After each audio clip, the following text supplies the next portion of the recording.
خوږو مینوالو السلام علیکم. مختیار علي وصال یم او د خپلو مینوالو دپاره یو خپل نظم دا ډالۍ کوم. خوږو مینوالو دا چې کوم نظم به زه تاسو سره شریکوم نو دا زما بابا الله پاک دې هغې وبخي. یو ورځ د هغې سره ناست وم او د هغې د پخوانۍ زمانې چې کومې خبرې وې کوم مینه محبت د هغې د زندګۍ کوم سادهتوب و نو هغه خبرې ما د هغې به کیسې به موږ ته کولې او هغه خبرې ما د شعرونو په الفاظو کې راجمع کړي دي او زه غواړم چې زه د هغه پخوانۍ زمانې هغه خبرې د خپل بابا جان هغه خبرې او هغه د مینې محبت د سادهتوب هغه خبرې په یو نظم کې چې د نظم عنوان دی ساده پښتون دا زه تاسو سره شریکوم. نظم دی چې زمونږ وخت کې خلکو داسې ښکلې زمانه وه. 50 باندې به ګوړه وه 50 باندې تروړه وه نو زمونږ وخت کې خلکو داسې ښکلې زمانه وه. په 10 باندې چیني وه نو په 20 باندې غوړي وو ساده ساده خوراک وو څه شوملې وې څه کړي وو راوړي په بوجۍ کې بنجاري به شاړي وو قیسو ته به راجمه په حجرو کې ډېر سړي وو یو مشر به لګیا و نور خاموشه به حجره وه او زمونږ وخت کې خلکو داسې ښکلې زمانه وه. کچه کچه کورونه وو خو ډېره خوشحالي وه ساده ساده پښتو وه چېرته دومره چالاکي وه عزت د لوڼو خویندو به د هر پښتون چاري وه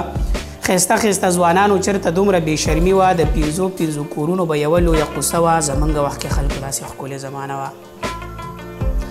مېلمه ته به خوشحاله و که ملک کې به دیکانو دوی لسو شپوله به د یو بل په ارمانو دوه کټه یو چوپال به د ساده پښتون نشانو یو کټ کې به راجمع شو چې کله به بارانو لس تنه مېلمانه به و د چا چې به دیره وه زمونږ وخت کې خلکو داسې ښکلې زمانه وه. خوشحالي وه ډېرې ټوکې مسخرې وي کیسو ته به راجمع و د ژمي اوږدې شپې وي دوه میخې یوه غوا وه ساتلې به کلبې وي روټۍ به غټې غټې وي د کوچو به پیړې وي بجلي هغه وخت نه وه یا لاټین یا به ډیوه وه زمونږ وخت کې خلکو داسې ښکلې زمانه وه. همزولي به یو ځای شولو چې کله به ګرمي وه لامبلو له بتللو یوه ښه ښکلې ندي وه لامبل حسیبانه وه په اوبو کې به مستي وه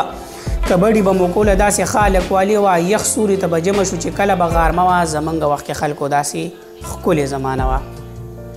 ساده ساده لباس یو صادر بله ټوپۍ وه جامې د خامتاوي یا واسکټ یا بې کورتۍ وه د بعضې مشرانو په سرکړي به لونګۍ وه